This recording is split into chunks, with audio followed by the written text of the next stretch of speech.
وسلام على عباده الذين اصطفى أما بعد فأعوذ بالله من الشيطان الرجيم بسم الله الرحمن الرحيم السابقون الأولون من المهاجرين والأنصار والذين اتبعوهم بإحسان رضي الله عنهم ورضوا عنه قال النبي صلى الله عليه وسلم الله الله في أصحابي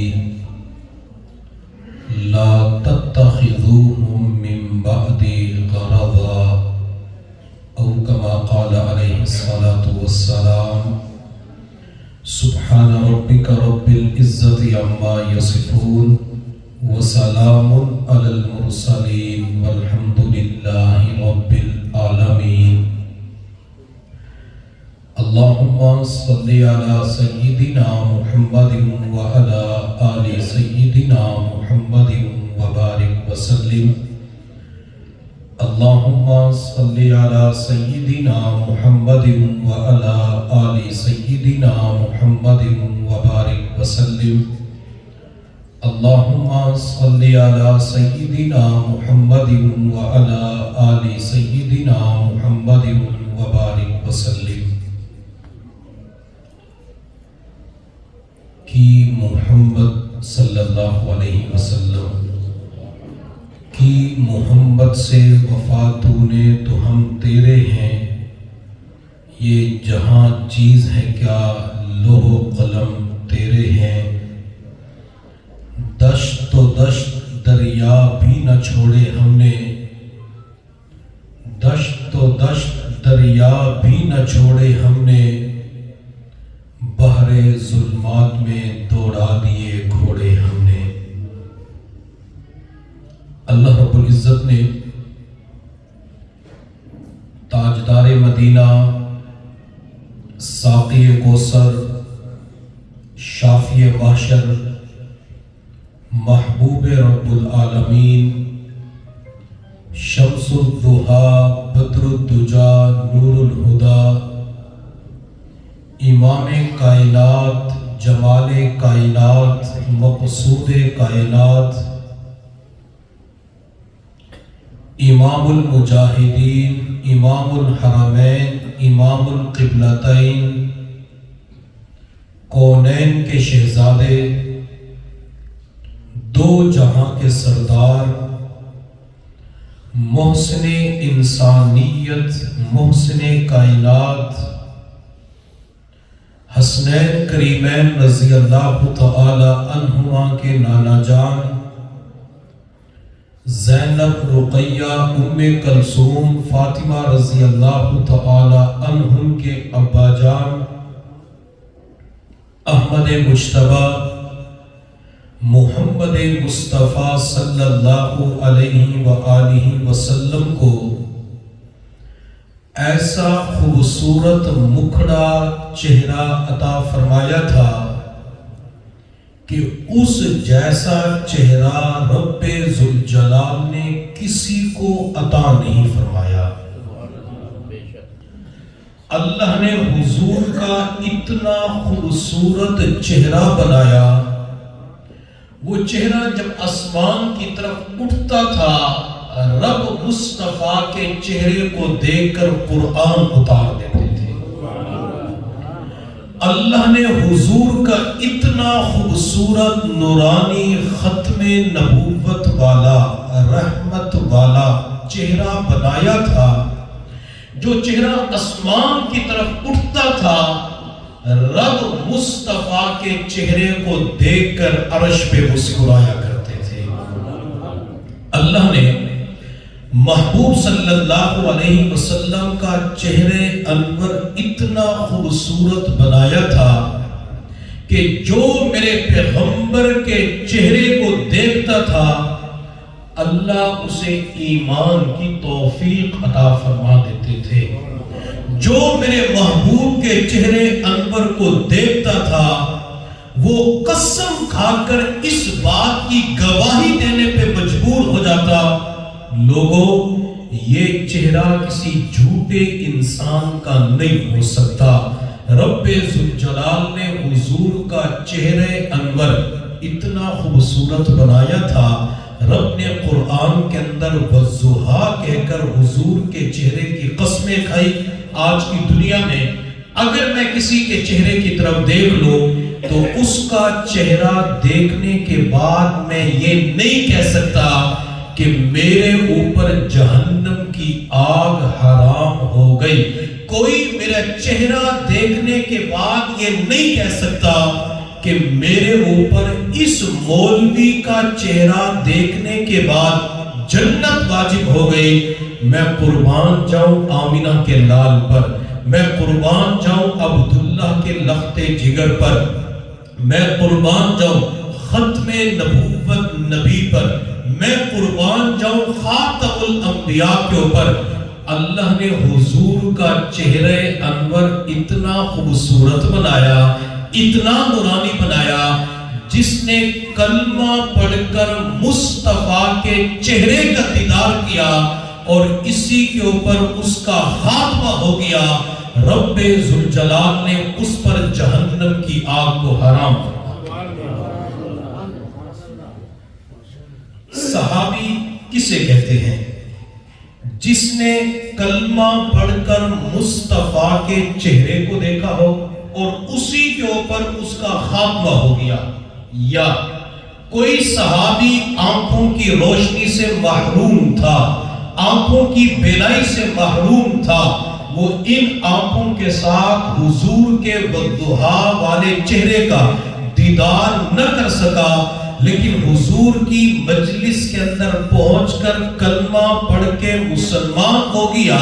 حضور نے اس کے چہرے کی طرف دیکھا اور وہ صحابی اسی حالت میں ایمان کے ساتھ دنیا سے چلا گیا۔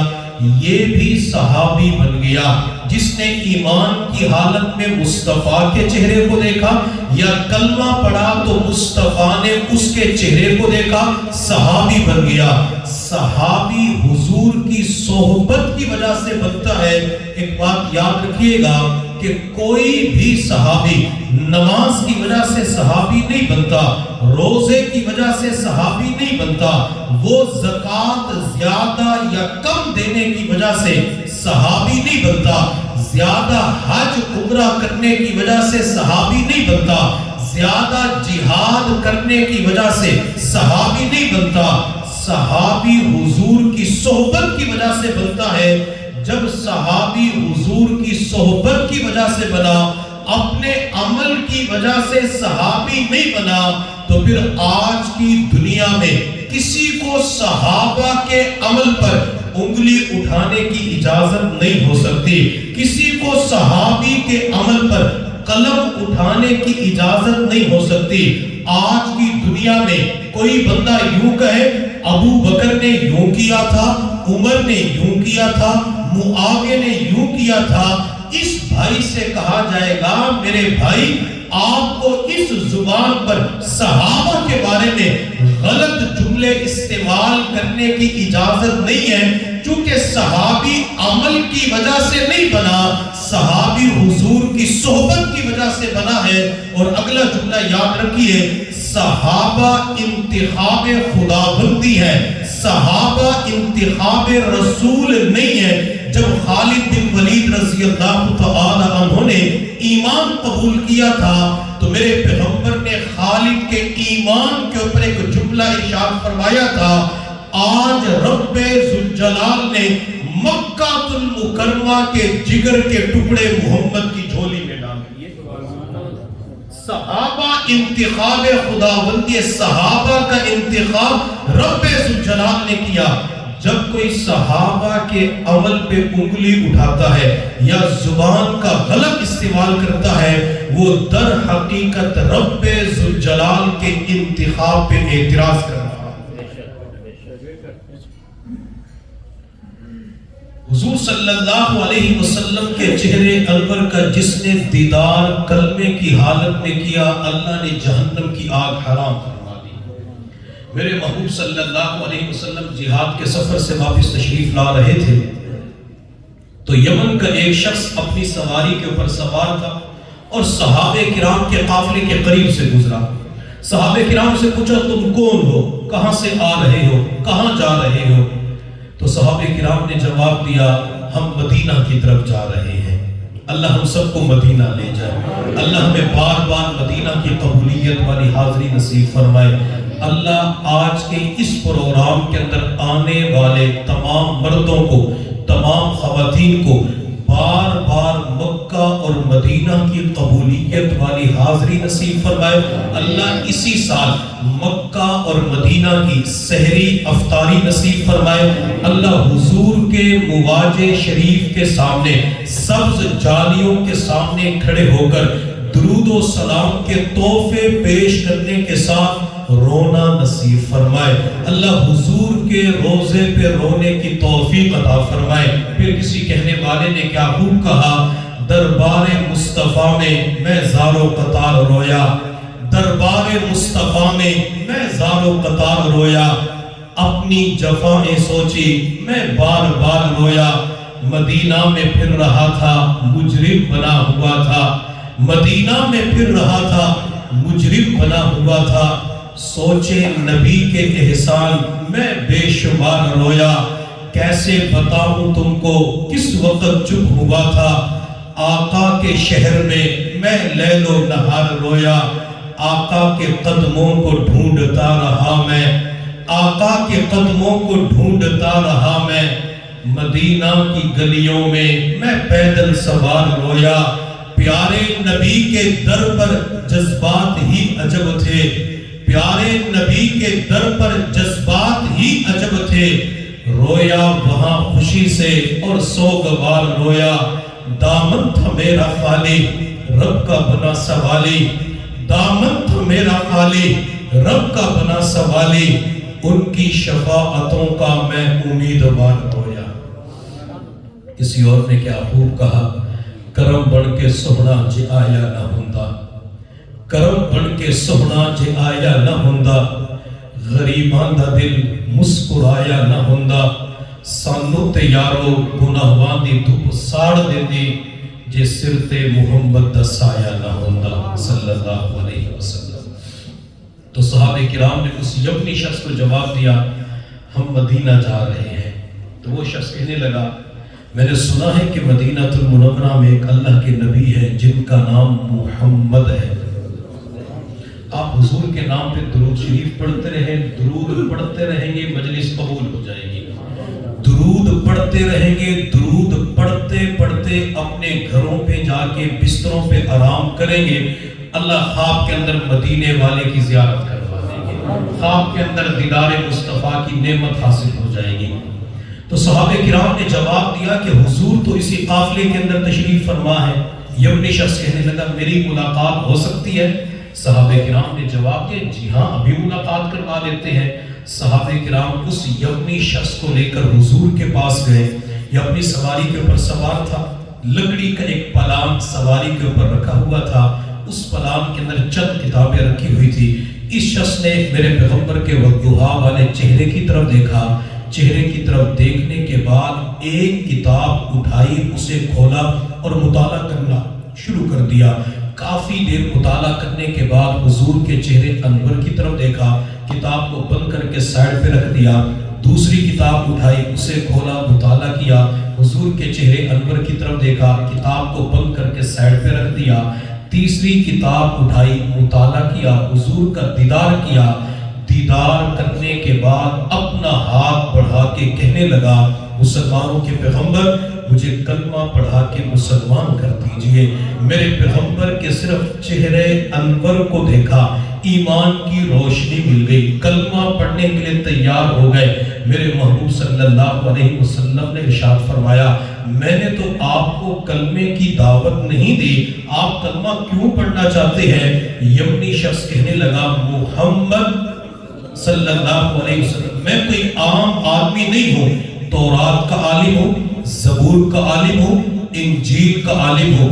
میں نے پچھلی آسمانی کتابوں میں آپ کے جو اوصاف پڑے تھے مجھے وہ سارے کے سارے آپ کی ذات گرامی کے اندر نظر آتے ہیں. آپ اللہ کے سچے رسول ہیں. مجھے کلمہ پڑھا کے مسلمان کر دیجئے. میرے پیغمبر نے کلمہ پڑھا دیا. کلمہ پڑھتے ہی مسلمان ہو گئے. عرض کہ یا رسول اللہ آپ مدینہ تشریف لے جا رہے ہیں, کیا میں آپ کے ساتھ مدینہ جا سکتا ہوں؟ میں آپ کی صحبت میں مدینہ کے اندر رہ کر علم حاصل کروں گا. میرے محبوب صلی اللہ علیہ وسلم نے فرمایا بہت اچھی بات ہے, ضرور تشریف لے چلیں. یہ حضور کے ساتھ چل پڑا. تقریباً 1 ایکڑ یا 2 ایکڑ سفر کیا ہوگا. اپنی اونٹنی کے اوپر سوار تھا. اونٹنی کا پاؤں کسی پتھر کے اندر پھنسا. یہ اونٹنی زمین پہ گری. یہ بندہ اونٹنی سے نیچے زمین پہ گرا. اس کا سر چٹان کے ساتھ جا کے لگا. سر سے خون بہنا شروع ہو گیا. جب میرے محبوب صلی اللہ علیہ وسلم نے دیکھا آپ سواری سے نیچے تشریف لائے, زمین پر بیٹھ گئے اور اس شخص کے چہرے کو, سر کو اٹھا کے اپنی پاکیزہ مقدس گود میں رکھا جس کے اندر رب کا قرآن نازل ہوتا تھا. میرے محبوب صلی اللہ علیہ وسلم نے اپنے دائیں ہاتھ کی 5 انگلیاں بالوں کے اندر یوں کنگھی کے طور پہ پھیرنا شروع کی, حتیٰ کہ اسی حالت میں اس شخص کی روح پرواز کر جاتی ہے, دنیا سے چلا جاتا ہے. میرے محبوب صلی اللہ علیہ وسلم کی مبارک آنکھوں میں آنسو آ گئے. حضور نے چہرے کی طرف دیکھ کے فرمایا او مرنے والے, ابھی تو تو نے اپنا نام بھی نہیں بتلایا تھا. او مرنے والے, ابھی تو کنبے قبیلے سے بھی آگاہ نہیں کیا تھا. او مرنے والے, ابھی تو اپنا تعارف بھی نہیں کروایا تھا, اپنی پہچان بھی نہیں کروائی تھی. اتنا جلدی تو دنیا سے چلا گیا. پھر میرے پیغمبر نے صحابہ کرام کی طرف دیکھ کے فرمایا میرے صحابہ, میری آنکھیں دیکھ رہی ہیں یہ بندہ سیدھا جنت الفردوس میں پہنچ چکا. یہ وہ صحابی تھے جنہوں نے ایک بھی نماز نہیں پڑھی. یہ وہ صحابی تھے جنہوں نے ایک بھی روزہ نہیں رکھا. بس کلمہ پڑھا, مصطفیٰ کا دیدار کیا اور اسی دیدار کے اوپر خاتمہ ہو گیا. رب نے جنت کے فیصلے فرما دیے. حضور صلی اللہ علیہ وسلم کا چہرہ انور اتنا خوبصورت تھا کہ جو حضور کو دیکھتا تھا ایمان کی حالت میں, اللہ اس پہ کیا کرتے تھے؟ جہنم کی آگ اللہ اس پہ حرام فرما دیتے تھے. تو اللہ تعالیٰ نے حضور صلی اللہ علیہ وسلم کو جو صحابہ عطا فرمائے تو وہ صحابہ حضور کی صحبت کی وجہ سے صحابی بنے. یہاں پہ ایک بات یاد رکھیں, صحابہ کرام کے کبھی بھی ایمان سے پہلے والی زندگی کو نہ پڑھنا نہ ذکر کرنا. صحابہ کی زندگی کو پڑھنا ہو, بیان کرنا ہو, بتانا ہو تو صحابہ کی ایمان کے بعد کی زندگی کو پڑھنا ہے اور بتانا ہے. اور ایک درخواست میں نوجوانوں سے یہ کروں گا, کبھی بھی صحابہ کرام کو تاریخ کے اندر نہ پڑھنا. کبھی بھی صحابہ کرام کو تاریخ کے اوراق کے اندر نہ پڑھنا. جب بھی حضور کے صحابہ کو پڑھنا ہو تو قرآن کے 30 پاروں میں پڑھنا. جب بھی صحابہ کو پڑھنا ہو تو قرآن کی 114 سورتوں کے اندر پڑھنا. جب بھی صحابہ کو پڑھنا ہو تو قرآن کی 6666 آیات میں پڑھنا. جب بھی صحابہ کو پڑھنا ہو تو حضور کے فرامین عظیم الشان کے اندر پڑھنا.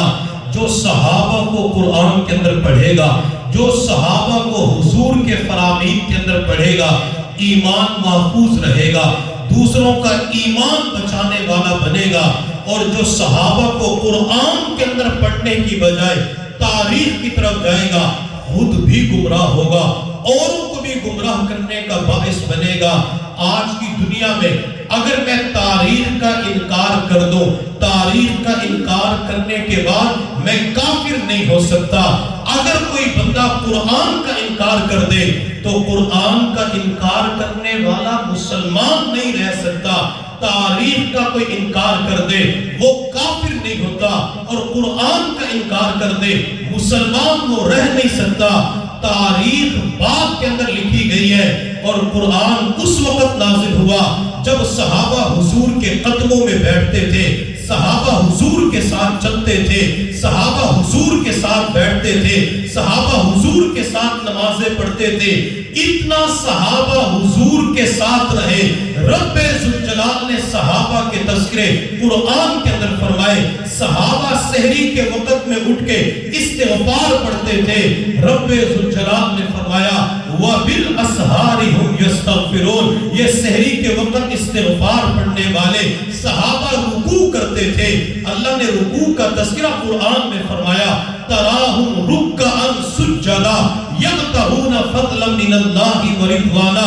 صحابہ کے رکوع کے تذکرے قرآن میں، صحابہ کے سجدوں کا ذکر قرآن میں، صحابہ کی اداؤں کو رب ذوالجلال نے قرآن کے اندر بیان کیا۔ اور ایک بات یہ بھی یاد رکھنا، یہ تاریخ بعد کے اندر لکھی گئی۔ جو تاریخ کو پڑھ کر صحابہ کو پرکھنے کی کوشش کرتی ہے، کبھی ابو بکر کے اوپر انگلی اٹھا لیتی ہے، کبھی امیر معاویہ رضی اللہ تعالیٰ عنہ کی ذات کو نشانہ بنایا جاتا ہے، امیر معاویہ کو تاریخ کے اندر پڑھ کر برا بھلا کہا جاتا ہے۔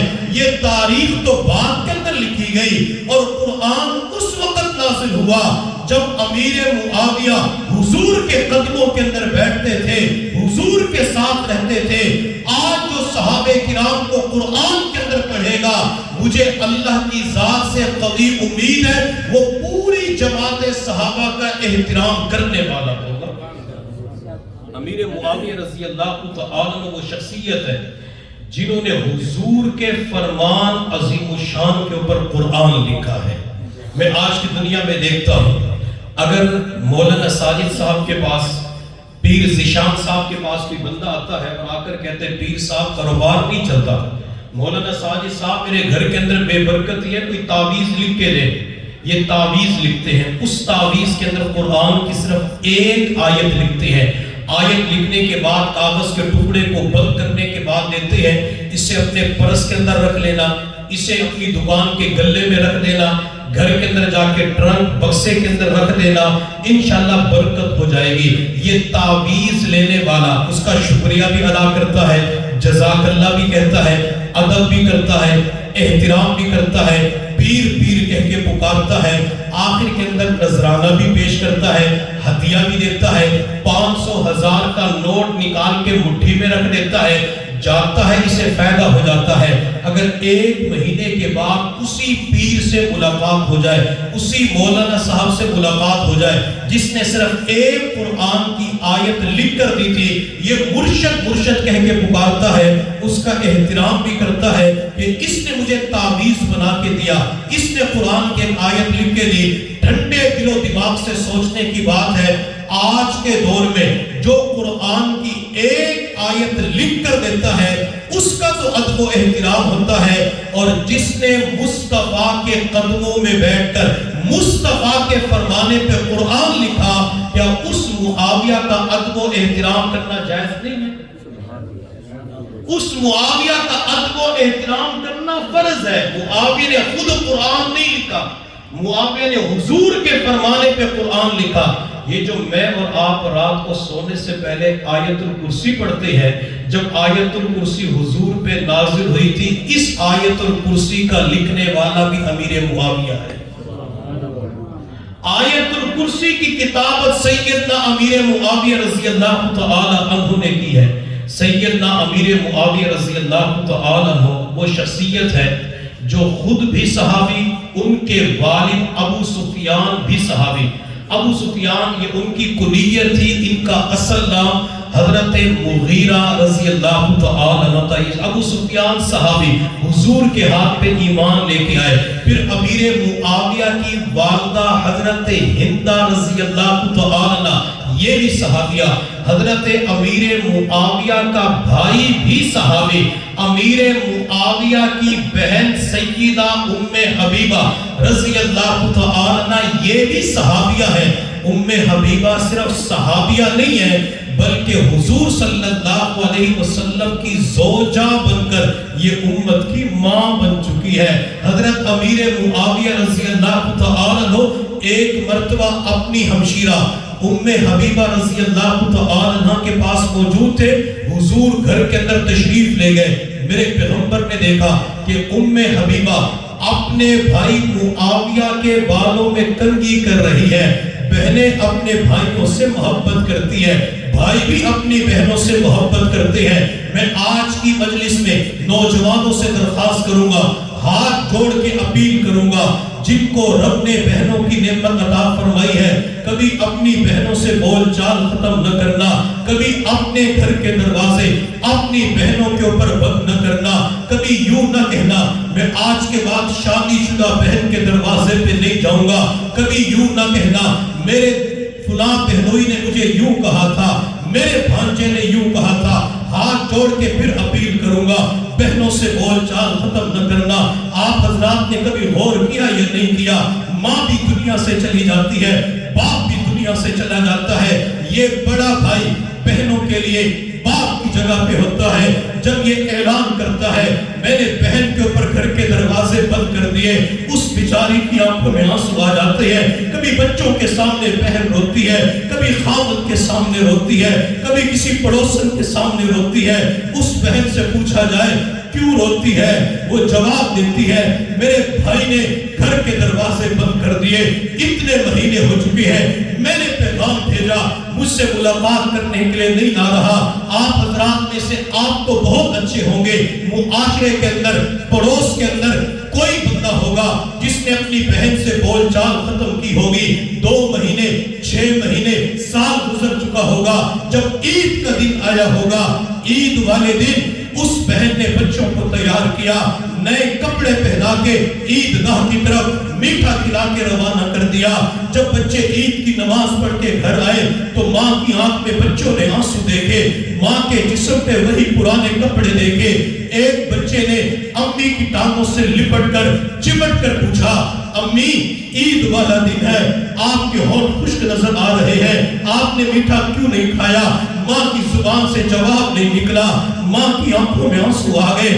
بچے نے پھر پوچھا امی ابو نے نئے کپڑے پہن لیے، بھیا نے نئے کپڑے پہن لیے، بہن نے نئے کپڑے پہن لیے، آپ نے کپڑے کیوں نہیں پہنے؟ ماں بیچاری جواب نہیں دیتی۔ جب ماں کی آنکھ سے نکلنے والے آنسو پہ بچے کی نظر پڑتی ہے تو بچہ کہتے امی کیا عید والے دن بھی روتے ہیں، عید والے دن بھی آنسو بہاتے ہیں؟ نہیں امی، عید والے دن تو نئے کپڑے پہننے ہوتے ہیں، میٹھا کھانا ہوتا ہے، عید والے دن عیدی کے پیسے لینے ہوتے ہیں، عید مبارک خیر مبارک کہنا ہوتا ہے۔ امی کیوں رو رہی ہے؟ امی آپ کی آنکھوں میں آنسو کیوں آ گئے؟ ماں اپنے سر کے دوپٹے کے کنارے سے اپنی آنکھ سے آنسو صاف کرنے کے بعد بچے کے سر پہ شفقت کا ہاتھ رکھ کے کہتی ہے بیٹا میں آج تمہارے ماموں کا انتظار کر رہی ہوں، جب تک وہ نہیں آئیں گے میں اس وقت تک نئے کپڑے نہیں پہنوں گی۔ عید والا دن ہوتا ہے، اس بہن کو بچوں کی پرواہ نہیں ہوتی، خاوند کی فکر نہیں ہوتی، اس سے اگر فکر ہوتی ہے بھائی کی فکر ہوتی ہے، بھائی کا انتظار کر رہی ہوتی ہے، لیکن بھائی کے پاس اتنا وقت نہیں ہوتا جو بہن کے دروازے پہ جا کے عید والے دن اسے سلام کر سکے۔ معاویہ اپنی بہن کے دروازے پہ تشریف لے گئے، معاویہ اپنی بہن کے گھر تشریف لے گئے، اپنی بہن کے ساتھ معاویہ رضی اللہ تعالیٰ بیٹھے ہوئے تھے، بہن معاویہ بھائی کے بالوں میں کنگھی کر رہی تھی۔ میرے محبوب صلی اللہ علیہ وسلم نے حبیبہ اپنی زوجہ محترمہ المؤمنین والمؤمنات کی طرف دیکھ کر ارشاد فرمایا حبیبہ کیا تو معاویہ سے پیار کرتی ہے؟ حبیبہ کیا تجھے معاویہ پیارا لگتا ہے؟ سیدہ حبیبہ رضی اللہ تعالی عنہا نے جواب دیا یا رسول اللہ ایک بہن کو اپنے بھائی سے جتنا پیار ہوتا ہے میں اس سے بڑھ کر معاویہ سے پیار کرتی ہوں، معاویہ مجھے بڑا پیارا لگتا ہے۔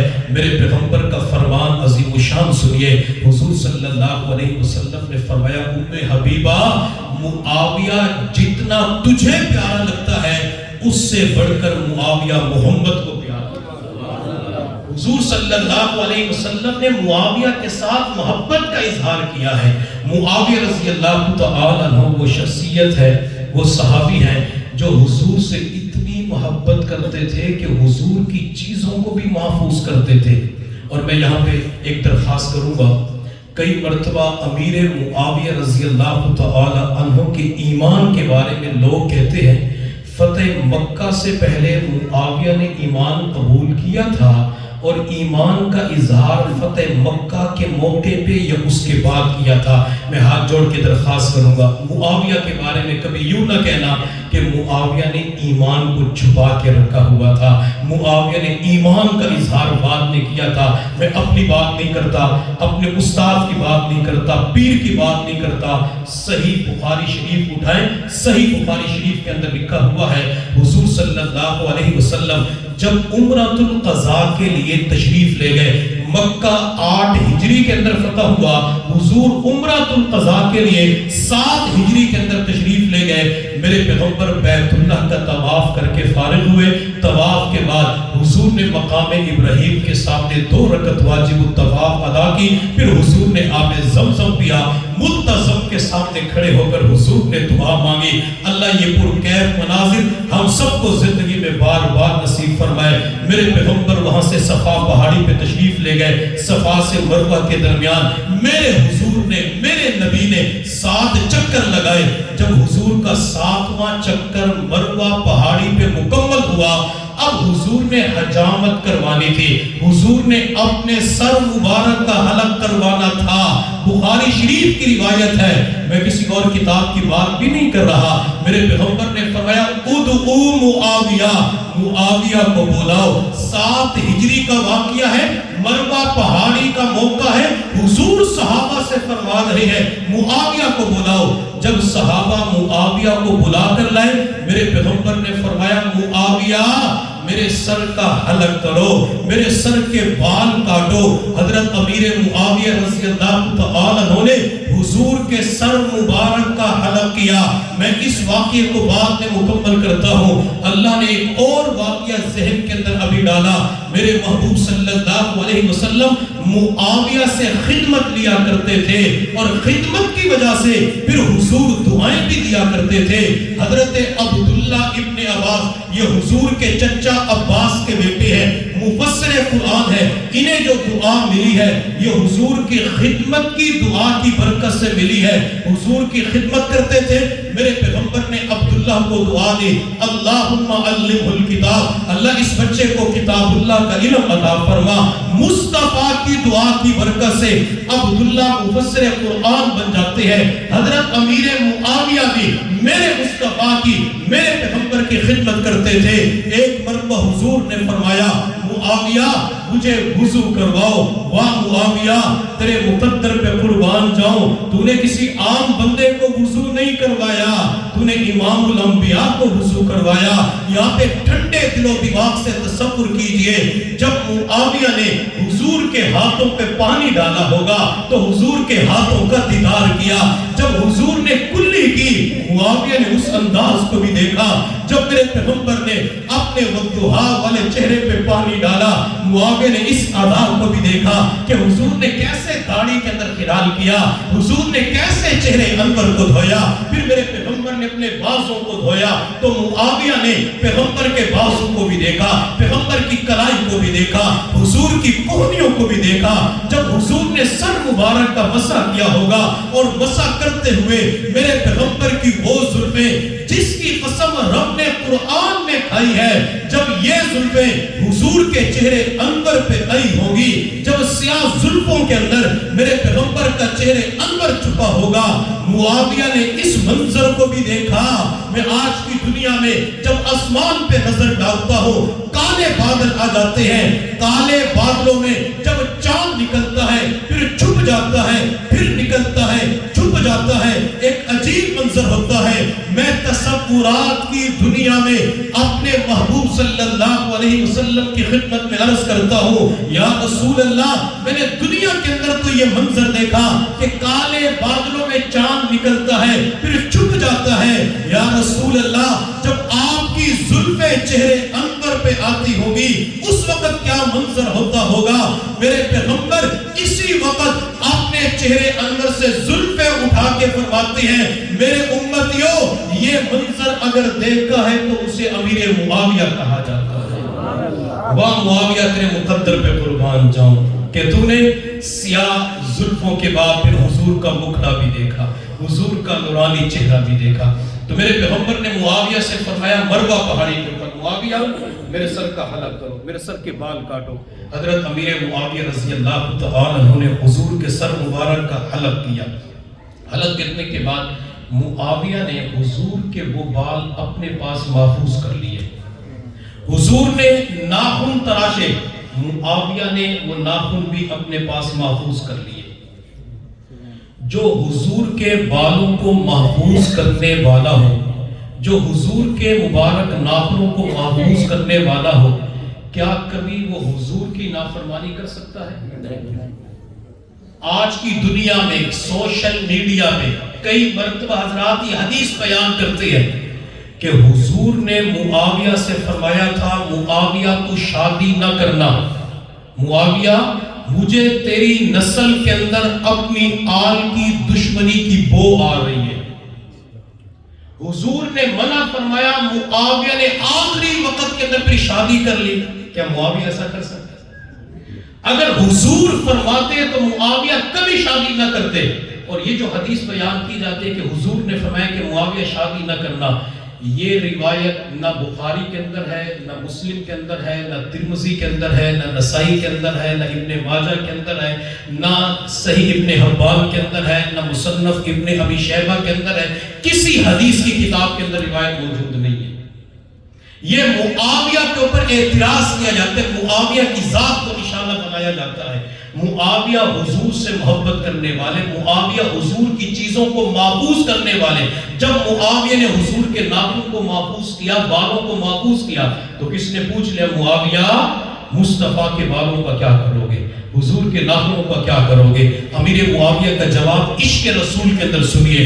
حضرت امیر معاویہ نے عشق رسول کے اندر جواب دیا, لوگوں حضور کے ناخن, حضور کے بال اپنے گھر لے کے جاؤں گا اور روزانہ فجر کی نماز کے بعد ان کی زیارت کر کے آنکھوں کو ٹھنڈا کروں گا, گھر والوں کو وصیت کروں گا جب میں دنیا سے چلا جاؤں تو میرے مرنے کے بعد حضور کے بال مبارک میری آنکھوں پہ رکھ دینا, حضور کے ناخن میرے ہونٹوں پہ رکھ دینا, اور مجھے اللہ کی ذات سے امید ہے کہ اللہ مصطفیٰ کے بال اور ناخن کی برکت سے معاویہ کی مغفرت فرما دیں گے. معاویہ تو حضور کی اداؤں کو محفوظ کرنے والے تھے. میرے محبوب صلی اللہ علیہ وسلم مسجد نبی میں تشریف فرما تھے. غسان کے ایک شہزادہ حضور کی خدمت میں حاضر ہوا, کہنے لگا محمد درود پڑھتے رہیں گے مجلس قبول ہو جائے گی, درود پڑھتے رہیں گے تو انشاءاللہ حاضر باش میں بیٹھیں گے, بات آخر تک سمجھ میں آئے گی. محمد صلی اللہ علیہ وسلم میں فلاں علاقے سے آیا ہوں, آپ کو ہدایہ دینے ہیں, میری سواری قافلے والے یہاں سے چند میل کے فاصلے پر ہے, آپ میرے ساتھ کسی شخص کو بھیجیں تاکہ میں ہدیہ دے سکوں, وہ آپ تک پہنچا سکے. حضور نے مسجد نبی کے اندر نگاہ کرم دوڑائی. حضور نے دائیں بائیں دیکھا, جب حضور نے دائیں بائیں دیکھا تو حضور کی نگاہ کرم معاویہ پہ پڑ گئی. وہ نگاہ کرم جو ابو بکر پہ پڑی تو ابو بکر صدیق بن گئے, وہ نگاہ کرم جو عمر پہ پڑی تو عمر فاروق اعظم بن گئے, وہ نگاہ کرم جو عثمان پہ پڑی تو عثمان ذی النورین بن گئے. مصطفیٰ کی وہ نگاہ کرم جو علی پہ پڑی اللہ نے شیر خدا بنا دیا, وہ نگاہ کرم جو عبداللہ ابن عباس پہ پڑی اللہ نے امام المفسرین بنا دیا, وہ نگاہ کرم جو عبداللہ ابن مسعود پہ پڑی اللہ نے امام الفقہاء بنا دیا. میرے مصطفیٰ کی وہ نگاہ کرم جو حضرت عبداللہ ابن عمر پہ پڑی اللہ نے امام المحدثین بنا دیا. میرے مصطفیٰ کی نگاہ کرم ابو ہریرہ پہ پڑی اللہ نے حافظ الحدیث بنا دیا. میرے پیغمبر کی نگاہ کرم ابو عبیدہ پہ پڑی اللہ نے اس امت کا امین بنا دیا. وہ نگاہ کرم جو معاویہ پہ پڑی اللہ نے ہادی بنا دیا. وہ نگاہ کرم معاویہ پہ پڑی اللہ نے کاتب وحی بنا دیا. میرے مصطفیٰ کی نگاہ کرم خالد بن ولید پہ پڑی، اللہ نے سیف اللہ بنا دیا۔ میرے پیغمبر کی نگاہ کرم ابو ذر غفاری پہ پڑی، اللہ نے زہد عطا فرما دیا۔ میرے پیغمبر کی نگاہ کرم جب کالے رنگ کے بلال پہ پڑتی ہے، وہ جلتا زمین پہ ہے، قدموں کی آواز جنت کے اندر سنائی دیتی ہے۔ میرے پیغمبر کی نگاہ کرم مسجد نبوی کے اندر غسان کے شہزادے کے کہنے کے بعد جب معاویہ پہ پڑی، میرے پیغمبر نے فرمایا معاویہ اس شہزادے کے ساتھ جاؤ، جو کچھ بھی دے لے کے آ جاؤ۔ جب امیر معاویہ رضی اللہ تعالیٰ عنہ میرے پیغمبر کے فرمانے پر مسجد نبوی سے باہر نکلے، جس طرف غسان کے شہزادے کے جوتے پڑے ہوئے تھے، امیر معاویہ بھی اسی طرف چل پڑے۔ معاویہ کے جوتے دور پڑے ہوئے تھے، معاویہ ادھر نہیں گئے۔ کیوں نہیں گئے؟ وجہ کیا تھی؟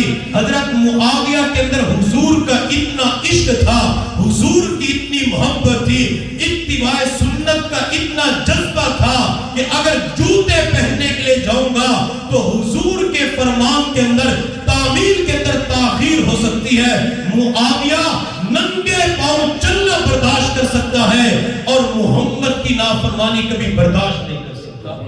حضرت معاویہ رضی اللہ تعالیٰ تو حضور کی اتباع کرنے والے، حضور کی فرما برداری کرنے والے۔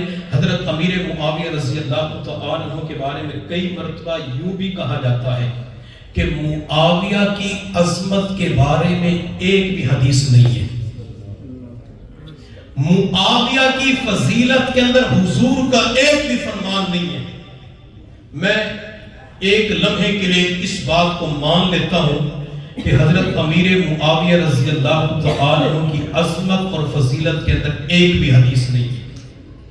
میں ایک لمحے کے لیے اس بات کو مان لیتا ہوں کہ امیر معاویہ رضی اللہ تعالیٰ عنہ کاتب وحی نہیں ہے۔ میں ایک لمحے کے لیے اس بات کو مان لیتا ہوں کہ امیر معاویہ پہلے اسلامی بحری بیڑے کا موجد بھی نہیں ہے۔ اسلام کا پہلا بحری بیڑا بنانے والا امیر معاویہ ہے۔ حضرت عمر فاروق رضی اللہ تعالیٰ عنہ کا دور خلافت ہے۔ حضرت امیر معاویہ رضی اللہ تعالیٰ عنہ نے عرض کیا، امیر المؤمنین یہ روم کے لوگ کشتیوں پہ سوار ہو کے آتے ہیں، ساحلی علاقوں پہ جو مسلمانوں کی بستیاں آباد ہیں لوٹ مار کر کے چلے جاتے ہیں، آپ مجھے اجازت دیں تاکہ میں ایک بہت بڑا بحری بیڑا تیار کر سکوں۔ عمر نے منع کر دیا، نہیں بنانا۔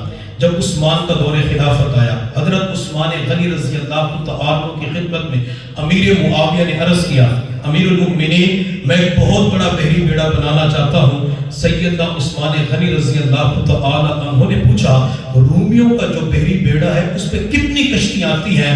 حضرت امیر معاویہ نے جواب دیا تقریباً 300 یا 400 کشتیاں آتی ہیں۔ حضرت عثمان نے فرمایا اس سے بڑا بحری بیڑا تیار کرو۔ امیر معاویہ نے بحری بیڑا تیار کرنے کے لیے لوگوں کی ڈیوٹیاں لگائی۔ 9 مہینے کے بعد ایک بہت بڑا بحری بیڑا تیار ہوا۔ امیر معاویہ نے جب بحری بیڑے کو سمندر کے اندر پانی کے اندر ڈالا، اس بحری بیڑے کے اندر 700 کشتیاں آتی تھی۔ اتنا بڑا بحری بیڑا امیر معاویہ نے تیار کیا اور میرے محبوب صلی اللہ علیہ وسلم نے ارشاد فرمایا میری امت کا جو پہلا لشکر بحری جہاد کرے گا اللہ نے اس سب کے اوپر جنت کو واجب کر دیا۔ جس معاویہ نے وہ بحری بیڑا تیار کیا کہ اس معاویہ کے اوپر جنت واجب نہیں ہے؟ یہ تو حضور نے فرمایا ہے۔ میں ایک لمحے کے لیے مان لیتا ہوں کہ معاویہ کی عظمت اور فضیلت پہ ایک بھی حدیث نہیں ہے۔ معاویہ کاتب وحی نہیں ہے، میں ایک لمحے کے لیے مان لیتا ہوں۔ میں ایک لمحے کے لیے اس بات کو بھی مان لیتا ہوں کہ معاویہ پہلے بحری بیڑی لشکر کا موجد بھی نہیں ہے، وہ بحری لشکر کا کمانڈر بھی نہیں ہے۔ میں ساری باتیں ایک لمحے کے لیے تسلیم کر لیتا ہوں، لیکن معاویہ کی عظمت اور فضیلت کے بارے میں اللہ کے قرآن سے اتنی بات ضرور جانتا ہوں کہ معاویہ حضور کا صحابی ہے۔ معاویہ نے حضور کے قدموں میں بیٹھ کر حضور کے ہاتھ پہ جب کلمہ پڑھا تھا، حضرت عبداللہ ابن عباس یہ حضور کے چچا عباس کے بیٹے ہیں، یہ روایت روایت کرتے ہیں جب معاویہ نے کلمہ پڑھا تھا تو حضور نے خود مبارکباد دی تھی. معاویہ نے حضور کے ہاتھ پہ کلمہ پڑھا, حضور کا صحابی ہو گیا. جب معاویہ حضور کا صحابی بن گیا, میں قرآن عظیم و شان کی بات کرتا ہوں, میرے رب نے قرآن کے اندر تمام صحابہ کی جماعت کے بارے میں فرمایا وَكُلًّا وَعَدَ اللَّهُ الْحُسْنَى, میں نے تمام صحابہ کے ساتھ جنت کا وعدہ کر لیا. معاویہ قرآن کی اس آیت کے ٹکڑے کی روشنی میں جنتی ہے. حضور نے جنت کی بشارت دی. میں اور آپ جب جنت میں جائیں گے تو جنت میں جانے کے بعد کیا ملے گا؟ جنت کی نعمتیں ملیں گی. اور کیا ملے گا؟ اللہ کا دیدار ہوگا. اللہ کا دیدار بہت بڑی نعمت ہے. اللہ کے دیدار سے بڑھ کر ایک اور نعمت ہے, اور وہ ہے اللہ کی رضا. اللہ اپنے دیدار کے بعد فرمائیں گے میرے بندو جنتیوں, میں تم سب سے راضی ہو گیا, میں آج کے بعد تم سے ناراض نہیں ہوں گا. یہ جنت کی سب سے بڑی نعمت ہے. اور یہ کب ملے گی؟ سب سے آخر میں. کب ملے گی؟ سب سے آخر میں. میں قربان جاؤں صحابہ کرام پر, میں قربان جاؤں صحابہ کرام کی عظمت پر, میں قربان جاؤں صحابہ کرام کے قدموں کے اندر آنے والی خاک کے ذرات پہ.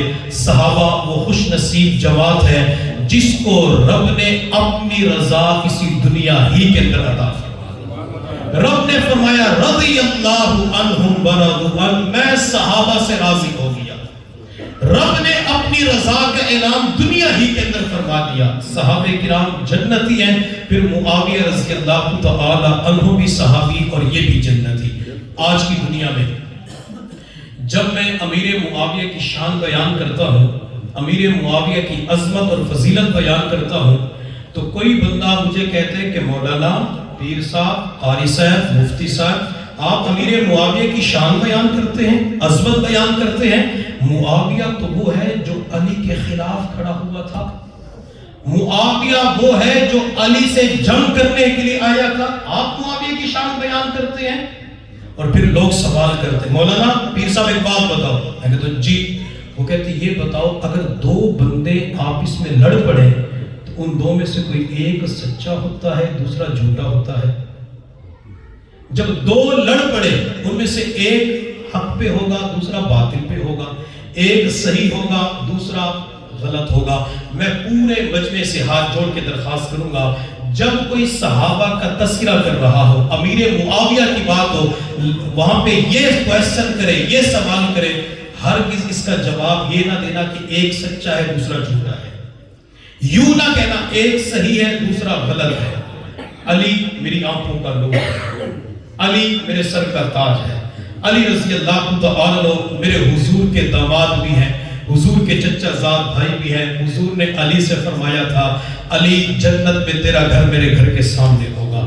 حضور نے حضرت علی سے فرمایا تھا علی میں اپنے پیچھے تجھے ایسے ہی چھوڑ کے جا رہا ہوں جس طرح موسیٰ علیہ السلام ہارون علیہ السلام کو چھوڑ کے گئے تھے. لیکن علی ایک بات یاد رکھنا, میرے بعد کوئی نبی نہیں ہے. اللہ نے نبوت کا دروازہ میرے اوپر بند فرما دیا. علی رضی اللہ تعالی عنہ کو میرے نبی نے فرمایا انا مدینہ العلم و علی بابھا, میں علم کا شہر ہوں, علی اس کا دروازہ ہے. علی میری آنکھوں کا نور ہے. علی وہ ہے جس کو حضور نے جنت کی بشارت دی, جس کے بیٹوں کو حضور نے جنت کی بشارت دی. حضرت علی اور معاویہ رضی اللہ تعالی عنہ کا جب بھی واقعہ سامنے لا کر کوئی بندہ یہ سوال کرے کہ دو بندے لڑ پڑے, لڑنے والوں میں سے ایک سچا ہے دوسرا جھوٹا ہے, ایک صحیح ہے دوسرا غلط ہے, تو کبھی جواب یوں نہ دینا ہاں ایک صحیح ہوگا دوسرا غلط ہوگا, ایک سچا ہوگا دوسرا جھوٹا ہوگا.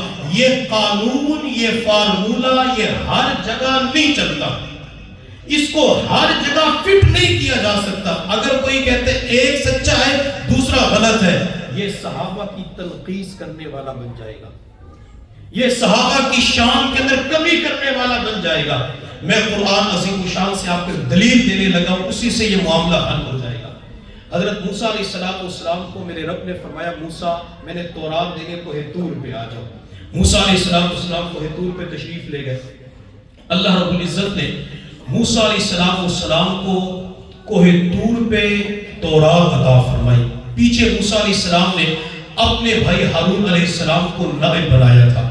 جب چند دن گزارنے کے بعد تورات ملی، موسیٰ وہاں سے بستی کی طرف آنے لگے تو رب ذوالجلال نے موسیٰ علیہ السلام کو فرمایا موسیٰ آپ کے پیچھے آپ کی قوم نے بچڑے کو خدا بنا لیا، آپ کی قوم پھسل گئی.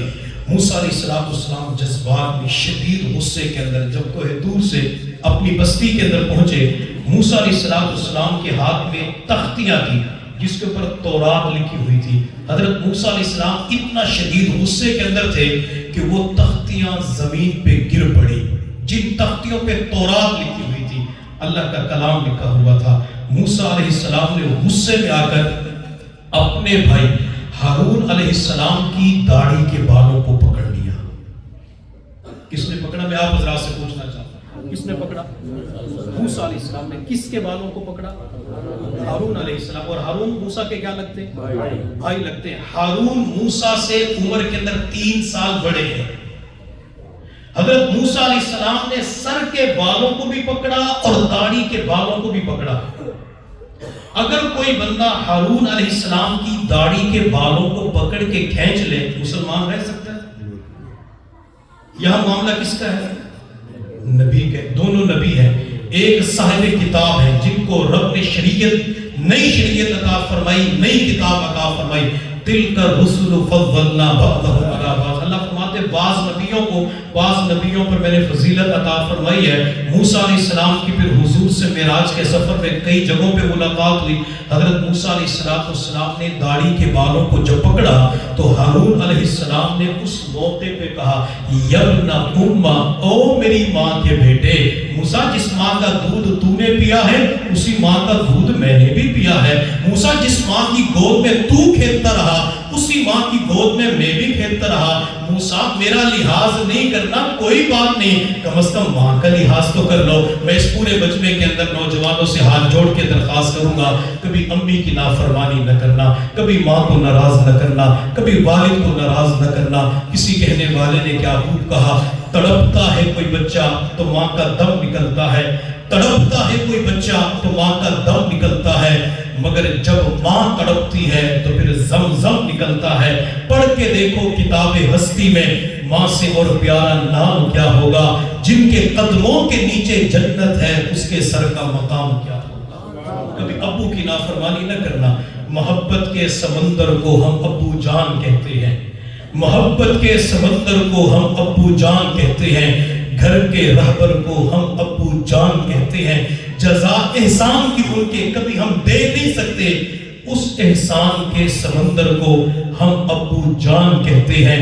ہمارے واسطے خون اور پسینہ ایک کرتے ہیں، اس محبت کے پتھر کو ہم ابو جان کہتے ہیں. ہمارے واسطے اپنی خوشی قربان کرتے ہیں، خوشی کے اس پیکر کو ہم ابو جان کہتے ہیں. جوان ہو کر بھلایا جا نہیں سکتا انہیں شاکر. جوان یہ شاکر تو آپ کے شجاعت علاقے کا بہت بڑا شاعر ہے. جوان ہو کر بھلایا جا نہیں سکتا انہیں شاکر، اس بچپن کے محور کو ہم ابو جان کہتے ہیں. حضرت ہارون علیہ السلام نے موسیٰ سے کہا او میری ماں کے بیٹے، میری داڑھی کے بالوں کو کیوں پکڑتے ہو؟ لا تأخذ بلحیتی ولا براسی. یہ بات میری نہیں ہے، یہ رب کے قرآن کی بات ہے. اللہ نے قرآن کے اندر فرمایا. ہارون نے کہا میری داڑھی کے بالوں کو کیوں پکڑتے ہو؟ چھوڑ دو. موسیٰ علیہ السلام نے ہارون کے بالوں کو چھوڑ دیا. اب میں سوال آپ پورے مجمع سے کرنا چاہوں گا. موسیٰ اور ہارون کی آپس میں لڑائی ہو گئی، اب ان دونوں میں سے ایک حق پہ ہے دوسرا باطل پہ. جی ایک سچا دوسرا غلط. جواب کیا کہ دونوں حق پہ ہیں، دونوں سچے ہیں. جس طرح موسیٰ ہارون علیہ السلام کا آپس کے اندر معاملہ ہوا، دونوں حق پہ ہیں، دونوں سچے ہیں، اسی طرح حضرت علی رضی اللہ تعالی عنہ، حضرت امیر معاویہ رضی اللہ تعالی عنہ کا معاملہ ہوا، جسے جنگ جمل، جنگ صفین کہا جاتا ہے. وہاں بھی ہم ببانگ تال یہ اعلان کریں گے معاویہ علی دونوں حق پہ ہیں، دونوں سچے ہیں.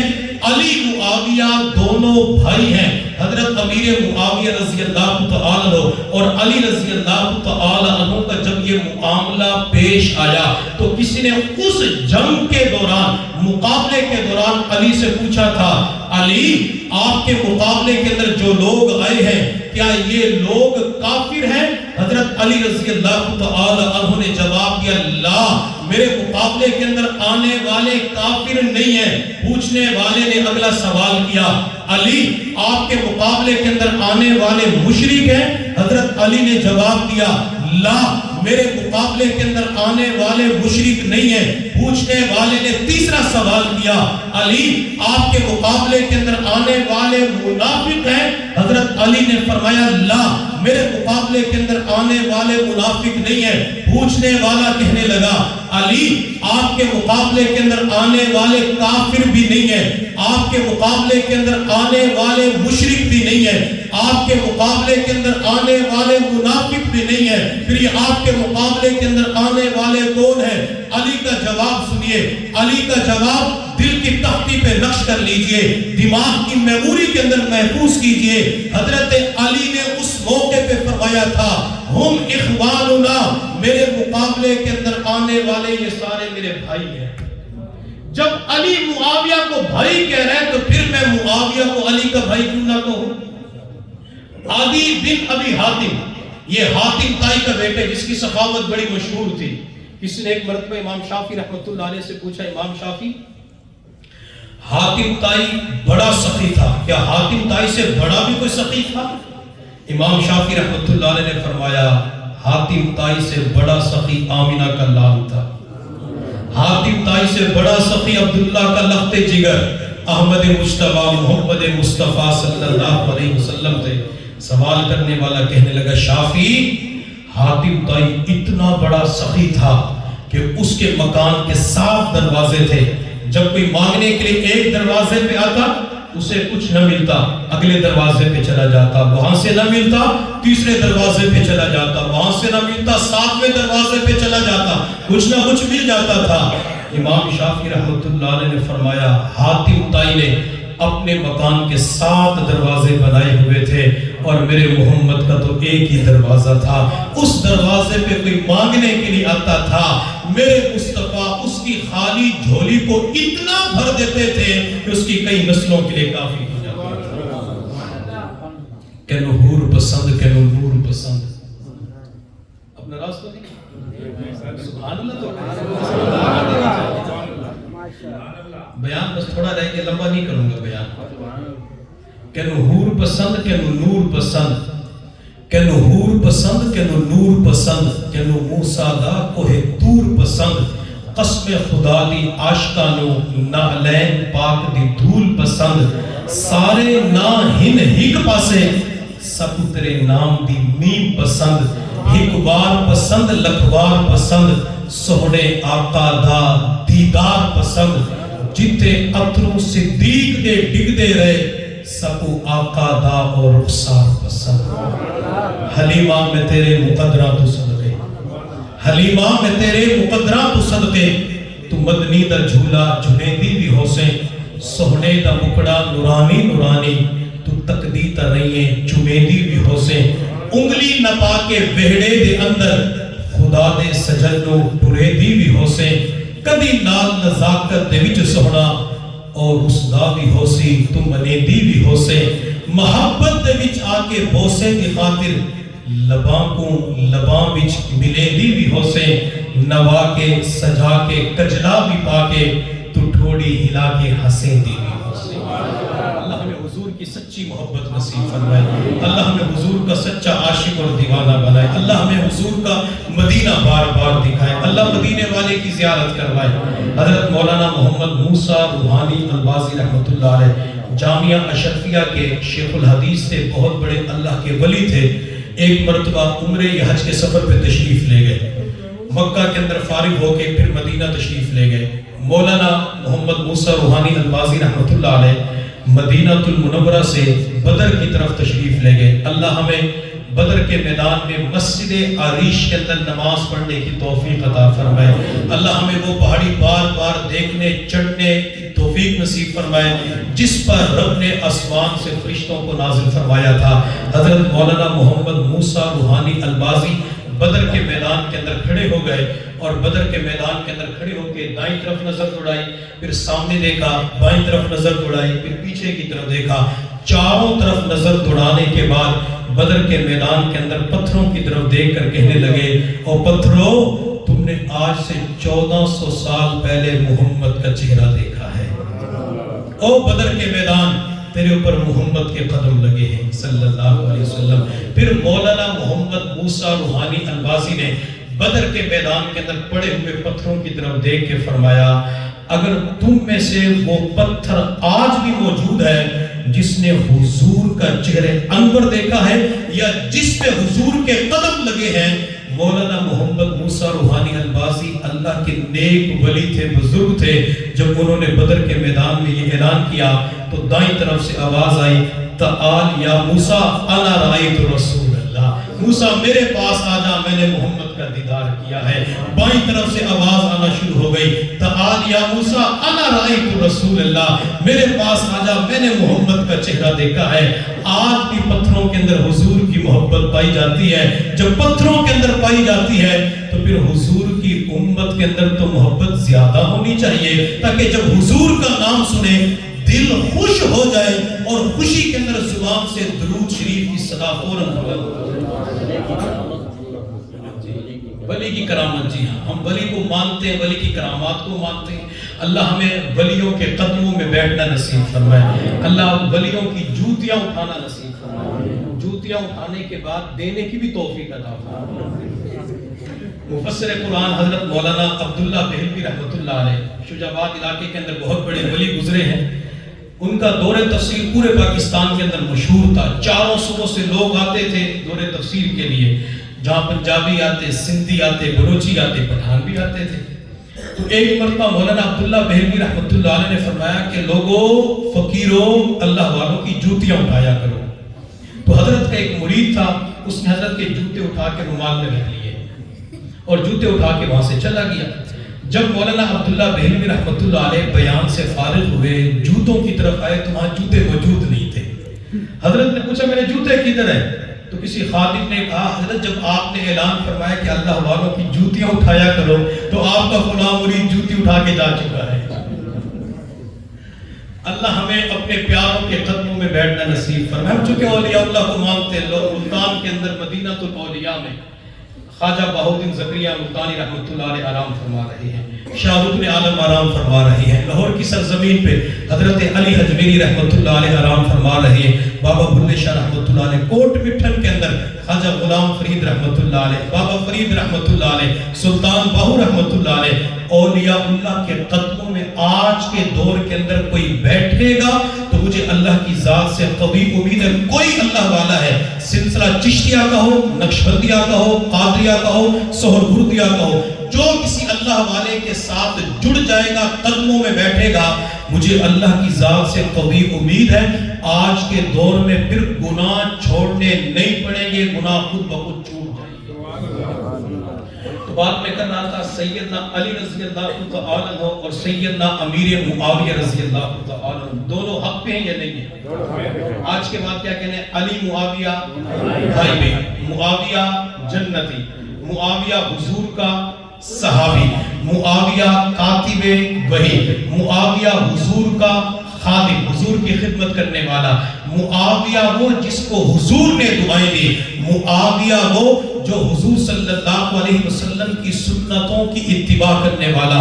میرے محبوب صلی اللہ علیہ وسلم جب مدینہ سے مکہ المکرمہ تشریف لے گئے، آخری چند باتیں مکمل کر کے بات کو مکمل کرتے ہیں۔ میرے پیغمبر نے مکہ المکرمہ کو فتح کرنے کے بعد مکہ المکرمہ کی سرزمین پہ کھڑے ہو کے 3 اعلان فرمائے۔ 3 اعلان سننا بات اور واضح ہو جائے گی۔ میرے پیغمبر نے فرمایا لوگوں جو بیت اللہ کے اندر آ جائے اسے کچھ نہ کہنا۔ میرے پیغمبر نے دوسرا اعلان فرمایا لوگوں جو ہتھیار ڈال کے اپنے گھر کا دروازہ بند کر کے بیٹھ جائے اسے کچھ نہ کہنا. اور حضور نے تیسرا اعلان فرمایا جو ابو سفیان کے گھر آ جائے اسے کچھ نہ کہنا. پہلا اعلان جو بیت اللہ میں آ جائے. دوسرا اعلان اپنے گھر کا دروازہ بند کر کے بیٹھ جائے. تیسرا اعلان جو معاویہ کے والد ابو سفیان کے گھر میں آ جائے اسے کچھ نہ کہنا. میرے محبوب صلی اللہ علیہ وسلم نے اعلان فرمایا جو بیت اللہ میں آئے اسے کچھ نہ کہنا. اگر حضور کے فرمان عظیم الشان کے بعد بیت اللہ کے اندر بیٹھے ہوئے کسی بندے کو کوئی بندہ جا کے کچھ کہہ دے تو یہ حضور کا ماننے والا ہے یا حضور کا منکر ہے؟ ہر بندہ جواب دے گا اس نے حضور کی نافرمانی کی ہے. اگر کوئی گھر کا دروازہ بند کر کے بیٹھ جائے اور کوئی بندہ غصے میں جا کے اسے قتل کر دے یہ حضور کی نافرمانی کرنے والا.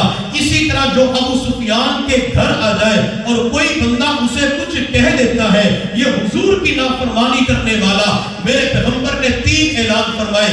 بیت اللہ کے اندر آ جائے اسے کچھ نہ کہنا. گھر کے اندر چلا جائے کچھ نہ کہنا. ابو سفیان کے گھر کے اندر آ جائے اسے کچھ نہ کہنا. کیا حضور نے اس اعلان کے ساتھ یہ فرمایا تھا اگر بیگانے آئے تب کچھ نہ کہنا, دشمن آئے تب کچھ نہ کہنا؟ حضور نے واضح مطلقاً فرمایا جو بھی ابو سفیان کے گھر کے اندر آ جائے اسے کچھ نہ کہنا. جو حضور ابو سفیان کے گھر کے اندر آنے والوں کو کچھ کہنے کی اجازت نہیں دیتا وہ ابو سفیان کے گھر کے اندر پیدا ہونے والے معاویہ کو کہنے کی اجازت دے سکتے؟ حضرت علی کہاں پیدا ہوئے رضی اللہ عنہ؟ کہاں پیدا ہوئے؟ مکے کے اندر. کس جگہ پہ؟ کہا جاتا ہے بیت اللہ کے اندر. میں مان لیتا ہوں. علی شیر خدا کہاں پیدا ہوئے؟ مکے کے اندر بیت اللہ کے اندر. سارے بول رہے کہاں پیدا ہوئے؟ بیت اللہ کے اندر. حضور نے پہلے اعلان کیا فرمایا جو بیت اللہ میں آ جائے اسے کچھ نہ کہنا. علی کو کچھ نہیں کہنا چونکہ علی کی پیدائش کہاں ہوئی ہے؟ بیت اللہ میں. علی بیت اللہ میں آیا. اور حضور نے تیسرا اعلان کیا فرمایا جو ابو سفیان کے گھر آ جائے یعنی معاویہ کو. ابھی بات سمجھ نہیں ہے. علی معاویہ کے بارے میں حضور نے 2 اعلان فرمائے کہ جو بیت اللہ میں علی آ گیا علی کو کچھ نہ کہنا. معاویہ ابو سفیان کے گھر آ گیا اسے کچھ نہ کہنا. آج کے دور میں اگر کوئی بندہ معاویہ کے اوپر انگلی اٹھاتا ہے معاویہ کو برا بھلا کہتا ہے وہ در حقیقت حضور کی نافرمانی کر رہا ہوتا ہے. حضرت علی رضی اللہ تعالی عنہ بھی صحابی اور معاویہ رضی اللہ تعالی عنہ بھی صحابی. اللہ نے حضور کو ایسے صحابہ عطا فرمائے تھے جن کا امتحان رب ذوالجلال نے خود لیا. کئی مرتبہ کچھ لوگ سوشل میڈیا پہ آ کے کہہ دیتے ان کے اندر بغض بھرا ہوا تھا. معاویہ منبر پہ بیٹھ کے علی کو گالیاں دیا کرتے تھے نعوذ باللہ کہ اللہ نہیں جانتے تھے. میں اپنی بات نہیں کرتا, استاد کی بات نہیں کرتا, میں حدیث کی بات بھی نہیں کرتا. بات کے اندر کوئی بندہ یہ نہ کہتا ضعیف روایت بیان کی ہوگی, موضوع روایت بیان کی, قرآن کی بات کرتے ہیں. رب نے فرمایا اولئک الذین امتحن اللہ قلوبہم للتقوی. میں نے صحابہ کے دلوں کا امتحان لیا ہے, رب نے امتحان لیا. آج کے دور میں مسجد کے اندر کوئی سخت ممتحن آ جائے تو طلباء بیچارے ڈرے ہوئے ہوتے ہیں کہ امتحان سخت لیں گے, اور یہاں تو امتحان لینے والا رب ذوالجلال انہ علیم بذات الصدور جو سینوں کے بھید جانتا ہے. رب ذوالجلال نے صحابہ کے دلوں کا امتحان لیا اور ایک مقام پہ میرے رب نے فرمایا وَلَكِنَّ اللَّهَ حَبَّبَ إِلَيْكُمُ الْإِيمَانَ وَزَيَّنَهُ فِي قُلُوبِكُمْ وَكَرَّهَ إِلَيْكُمُ الْكُفْرَ وَالْفُسُوقَ وَالْعِصْيَانَ. اللہ فرماتے میں نے صحابہ کرام کے لیے نافرمانی کو, گناہ کو ناپسند کر دیا. رب خود صحابہ کی گواہی دے رہے ہیں کہ صحابہ گناہ نہیں کرتے تھے. اب گالیاں دینا گناہ کبیرہ ہے.